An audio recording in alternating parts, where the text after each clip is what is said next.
มุ่งหน้าสู่ล่องแจ้งนะครับ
ไม่มีใครให้ถามเลยไปไหนเนี่ยไปขวาก่อนไหมขวาก่อนนะ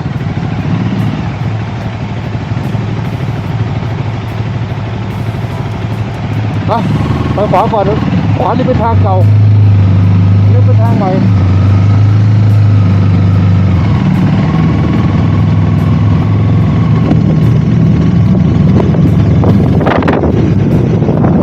นี่นะข้างในเขาก็บอกว่าทางดำสลับแดงนี่แหละเพื่อความอุ่นใจก็มีคนเที่ยวอยู่ตลอดนะเผื่อยางรั่วอะไรเกิดรถเกิดเหตุอะไรก็มาได้ครับแต่สาธุอย่าให้เกิดเหตุกับวินดี้เด้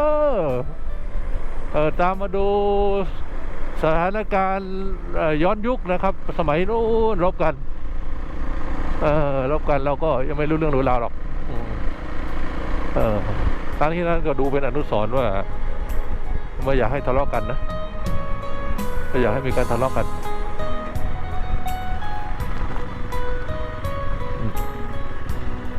เราก็หย่อนไปเรื่อยอย่างเงี้ยมาหน้าแรงก็โออยู่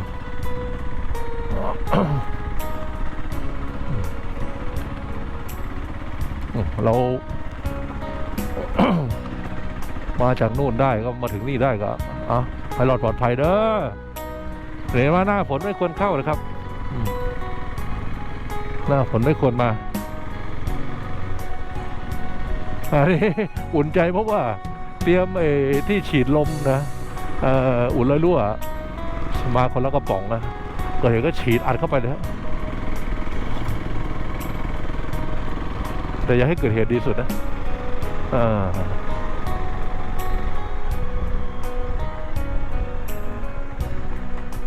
ถนนหินก็มีความคมอยู่พอสมควรค่อยๆนะค่อยๆหย่อนค่อยๆบอกไปภูผาป่าไม้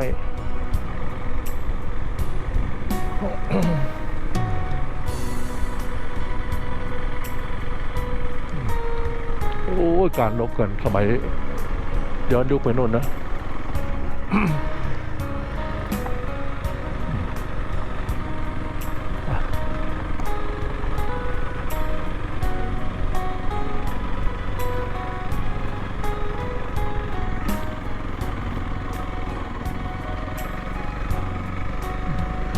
คนสมัยโบราณขึ้นมาได้แล้วก็ขึ้นได้เลยครับ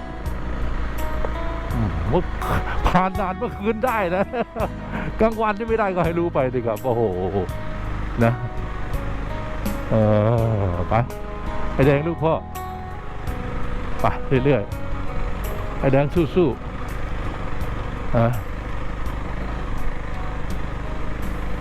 เดินทางขึ้นไปเริ่มแรกครับตัดภาพไปดีเดี๋ยวชมแล้วอย่าลืม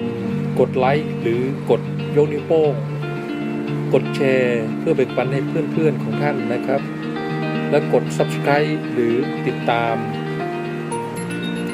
พร้อมกับกดสั่นกระดิ่งเพื่อแจ้งให้ท่านทราบเมื่อวินดี้มีคลิปใหม่ขอบคุณมากครับ